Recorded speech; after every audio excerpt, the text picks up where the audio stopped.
मेरे प्यारे सनातनी साथियों, आप सभी का इस दिव्य यात्रा में हृदय से स्वागत है। जरा एक पल के लिए अपनी आंखें बंद कीजिए और कल्पना कीजिए कि कुरुक्षेत्र का युद्ध समाप्त हो चुका है। चारों ओर धूल बैठ चुकी है, रथ शांत खड़ा है, अर्जुन मौन है और भगवान श्री कृष्ण एक बार फिर मुस्कुराकर मानवता की ओर देखते हैं। अब कल्पना कीजिए कि आज इसी कलयुग में वही श्री कृष्ण हमारे सामने खड़े हों। वे हमें देखकर क्या कहेंगे? क्या वे हमारी दौड़ती हुई जिंदगी, बढ़ती हुई चिंता, टूटते रिश्तों, क्रोध, लोभ और अशांति को देखकर मौन रहेंगे, या फिर वे वही अमर संदेश दोहराएंगे जिसने अर्जुन के जीवन को बदल दिया था? आज हमारे पास पहले से अधिक सुविधाएं हैं, लेकिन मन पहले से अधिक बेचैन है। हाथों में आधुनिक तकनीक है, पर हृदय में शांति की कमी है।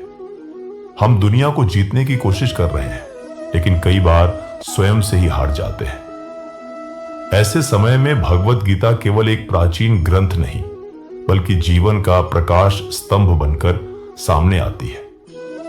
यह हमें सिखाती है कि कठिनाइयों के बीच स्थिर कैसे रहें, भय के बीच साहस कैसे रखें और सफलता के बीच विनम्रता कैसे बनाए रखें। आज की इस विशेष प्रस्तुति में हम जानेंगे कि श्री कृष्ण के वे कौन से संदेश हैं जो आज भी हर विद्यार्थी, हर माता पिता, हर कर्मयोगी, हर गृहस्थ और हर उस व्यक्ति के लिए प्रासंगिक हैं जो अपने जीवन में सही दिशा खोज रहा है। यदि आपने गीता को केवल एक धार्मिक पुस्तक समझकर कभी दूर रखा है, तो आज का यह वीडियो आपकी सोच बदल सकता है। और यदि आप पहले से गीता का अध्ययन करते हैं, तो यह प्रस्तुति आपको उसके संदेशों को आधुनिक जीवन से जोड़कर देखने का एक नया दृष्टिकोण दे सकती है। इसलिए पूरे मन से अंत तक हमारे साथ बने रहिए। हो सकता है कि आज श्री कृष्ण का एक वचन आपके मन की उलझन दूर कर दे, आपके निर्णय को स्पष्ट कर दे, या आपके जीवन को नई दिशा दे दे। तो आइए श्रद्धा, विश्वास और खुले मन के साथ इस दिव्य यात्रा की शुरुआत करते हैं और समझते हैं कि भगवान श्री कृष्ण ने गीता के माध्यम से मानवता को कौन से ऐसे कालातीत संदेश दिए हैं जो आज भी उतने ही सत्य हैं जितने कुरुक्षेत्र के समय थे। श्री कृष्ण ने गीता में कलयुग के मनुष्य के लिए क्या संदेश दिया? भाग 1। कल्पना कीजिए, यदि आज स्वयं भगवान श्री कृष्ण आपके सामने आकर केवल 5 मिनट के लिए आपसे बात करें, तो क्या वे सबसे पहले धन कमाने की सलाह देंगे? क्या वे कहेंगे कि दूसरों से आगे निकलो, किसी भी कीमत पर सफलता हासिल करो? या फिर वे आपको ऐसी बात बताएंगे जो आपके पूरे जीवन की दिशा बदल दे? आज का मनुष्य पहले से कहीं अधिक सुविधाओं से घिरा हुआ है, लेकिन उसके भीतर पहले से कहीं अधिक बेचैनी है। हाथ में मोबाइल है, लेकिन मन में शांति नहीं। घर बड़ा हो गया है, लेकिन रिश्ते छोटे होते जा रहे हैं। जानकारी बहुत है, परंतु ज्ञान कम है। ऐसे समय में भगवत गीता केवल एक धार्मिक ग्रंथ नहीं, बल्कि जीवन जीने की कला सिखाने वाला अमूल्य मार्गदर्शक बनकर सामने आती है।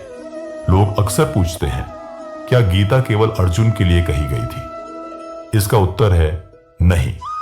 गीता का संवाद कुरुक्षेत्र में हुआ, लेकिन उसका संदेश हर उस व्यक्ति के लिए है जो जीवन के किसी मोड़ पर भ्रम, भय, मोह, क्रोध या निराशा का सामना करता है।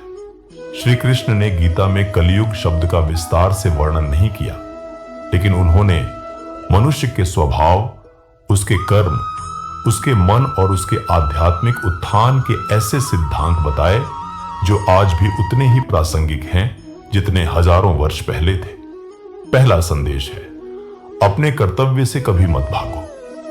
जब अर्जुन ने अपने ही संबंधियों को सामने देखकर धनुष नीचे रख दिया, तब श्री कृष्ण ने उन्हें याद दिलाया कि कठिन परिस्थिति से भागना समाधान नहीं है। आज भी हमारा युद्ध अलग है।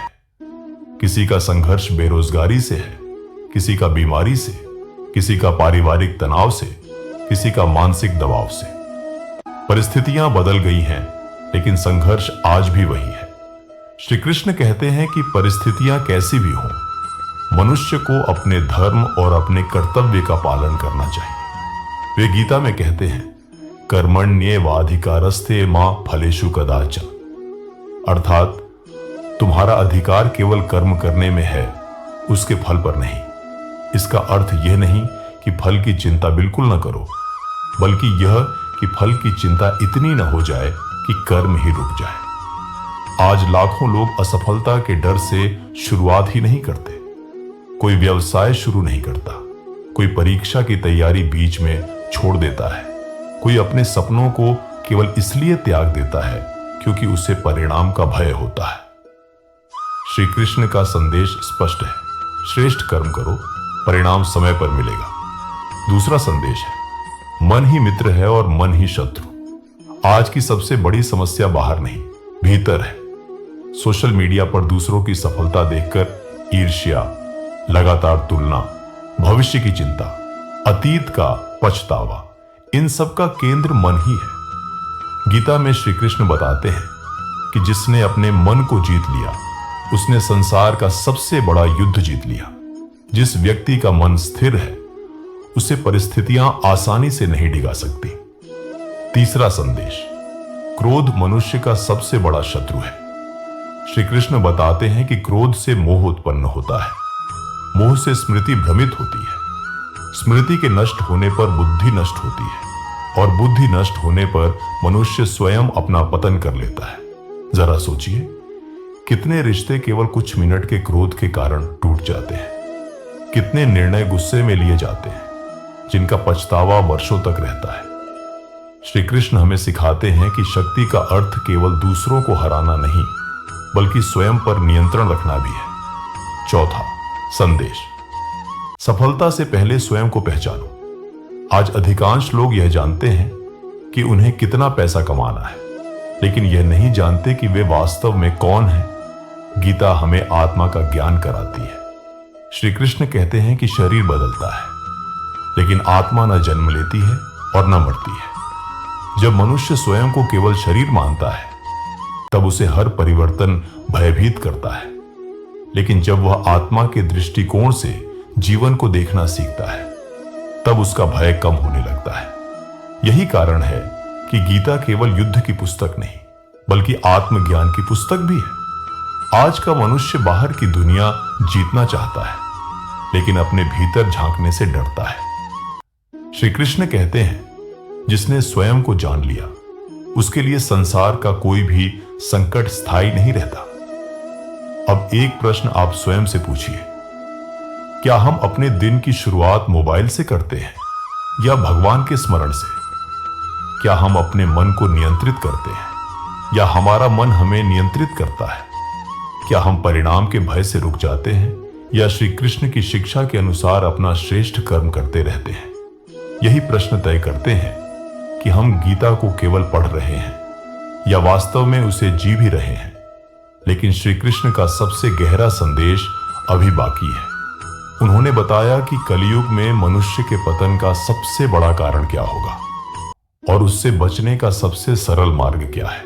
श्री कृष्ण ने गीता में कलयुग के मनुष्य के लिए क्या संदेश दिया? भाग 2। पिछले भाग में हमने जाना कि श्री कृष्ण ने मनुष्य को कर्म, मन पर नियंत्रण, क्रोध से बचने और आत्मज्ञान का मार्ग बताया। लेकिन अब प्रश्न उठता है, यदि गीता इतनी महान है तो आज का मनुष्य फिर भी अशांत क्यों है? श्री कृष्ण इसका उत्तर भी गीता में देते हैं। वे बताते हैं कि मनुष्य का सबसे बड़ा शत्रु कोई बाहरी व्यक्ति नहीं, बल्कि उसकी अनियंत्रित इच्छाएं हैं। भगवत गीता के 3 अध्याय में श्री कृष्ण अर्जुन से कहते हैं कि कामना और उससे उत्पन्न क्रोध मनुष्य के ज्ञान को ढक देते हैं। जैसे धुआं अग्नि को ढक लेता है, वैसे ही अनियंत्रित इच्छाएं विवेक को ढक देती है। जरा अपने आसपास देखिए, आज की दुनिया में हर दिन नई इच्छाएं पैदा की जाती है। नया फोन, नई कार, बड़ा घर, अधिक प्रसिद्धि, अधिक धन। इच्छा रखना गलत नहीं है, लेकिन जब इच्छा ही जीवन का स्वामी बन जाए, तब मनुष्य कभी संतुष्ट नहीं रह पाता। यही कारण है कि सुविधाएं बढ़ने के बाद भी मानसिक शांति कम होती जा रही है। श्री कृष्ण सिखाते हैं कि संतोष आलस्य नहीं है। इसका अर्थ है जो मिला है उसके लिए कृतज्ञ रहना और जो करना है उसके लिए ईमानदारी से प्रयास करना। इसी के साथ वे एक और महत्वपूर्ण शिक्षा देते हैं, समत्व, अर्थात हर परिस्थिति में संतुलित रहना। गीता में श्री कृष्ण कहते हैं कि जो व्यक्ति सुख और दुख, लाभ और हानि, जीत और हार, इन सब में समान भाव रखता है, वही सच्चा योगी है। आज हम छोटी सी सफलता पर अहंकार से भर जाते हैं और छोटी सी असफलता पर टूट जाते हैं, लेकिन जीवन का स्वभाव ही परिवर्तन है। जो आज है वह कल बदल सकता है। इसलिए श्री कृष्ण हमें परिस्थितियों का दास नहीं, बल्कि अपने विवेक का स्वामी बनने की प्रेरणा देते हैं। अब बात करते हैं अहंकार की। अहंकार बहुत सूक्ष्म होता है। कभी वह धन के रूप में आता है, कभी ज्ञान के रूप में, कभी पद के रूप में और कभी धर्म के नाम पर भी। श्री कृष्ण का संदेश स्पष्ट है, जो व्यक्ति स्वयं को ही सब कुछ मान बैठता है वह सत्य से दूर हो जाता है। विनम्रता ही सच्चे ज्ञान की पहचान है। वे यह भी बताते हैं कि मनुष्य के भीतर 3 प्रकार के गुण कार्य करते हैं, सत्व, रज और तम। सत्व मन को शांत, निर्मल और ज्ञान की ओर ले जाता है। रज अत्यधिक इच्छा, बेचैनी और निरंतर दौड़ पैदा करता है। तम आलस्य, अज्ञान और भ्रम की ओर ले जाता है। हर व्यक्ति में ये तीनों गुण होते हैं, लेकिन हमारा जीवन इस बात पर निर्भर करता है कि हम किस गुण को अधिक स्थान देते हैं। यदि हम सत्य, सेवा, संयम और ईश्वर चिंतन को अपनाते हैं तो सत्व बढ़ता है।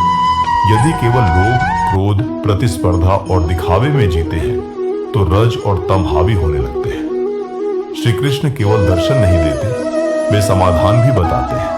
वे कहते हैं, अपने कर्म को पूजा बना दो। जब कोई शिक्षक पूरी निष्ठा से पढ़ाता है, किसान ईमानदारी से खेती करता है, डॉक्टर सेवा भाव से इलाज करता है, या कोई व्यक्ति अपने परिवार की जिम्मेदारी प्रेम से निभाता है, तो वही कर्म योग है। गीता का संदेश यह नहीं कि संसार छोड़कर जंगल चले जाओ, बल्कि यह है कि संसार में रहते हुए भी अपने मन को ईश्वर से जोड़ो। यही कारण है कि गीता हर गृहस्थ, विद्यार्थी, कर्मचारी, व्यापारी और नेता सभी के लिए समान रूप से उपयोगी है। अब आइए उस प्रश्न पर जो आज करोड़ों लोगों के मन में है, क्या केवल पूजा पाठ से भगवान मिल जाते हैं? श्री कृष्ण का उत्तर है, केवल बाहरी आडंबर से नहीं, बल्कि सच्ची श्रद्धा, निष्कपट भक्ति और शुद्ध आचरण से। वे बताते हैं कि यदि कोई व्यक्ति प्रेम और श्रद्धा से एक पत्ता, एक फूल, एक फल या थोड़ा सा जल भी अर्पित करता है तो भगवान उसे प्रेम पूर्वक स्वीकार करते हैं। इस शिक्षा का अर्थ बहुत गहरा है। भगवान को वस्तु का मूल्य नहीं चाहिए, बल्कि भाव का मूल्य चाहिए। आज लोग मंदिरों में बड़े चढ़ावे चढ़ाते हैं, लेकिन यदि व्यवहार में छल, क्रोध, घृणा और अहंकार बना रहे तो गीता हमें भीतर झांकने के लिए प्रेरित करती है। सच्ची भक्ति केवल मंदिर में बल्कि हमारे व्यवहार में दिखाई देती है। जब हम सत्य बोलते हैं, किसी की सहायता करते हैं, अपने माता पिता का सम्मान करते हैं और बिना स्वार्थ के सेवा करते हैं। लेकिन श्री कृष्ण का सबसे प्रेरणादायक संदेश अब भी शेष है। उन्होंने बताया कि जब मनुष्य हर ओर से निराश हो जाए, जब कोई मार्ग दिखाई न दे, तब उसे किसका सहारा लेना चाहिए? और ऐसा कौन सा वचन है जिसने हजारों वर्षों से करोड़ों लोगों को कठिन समय में आशा दी है?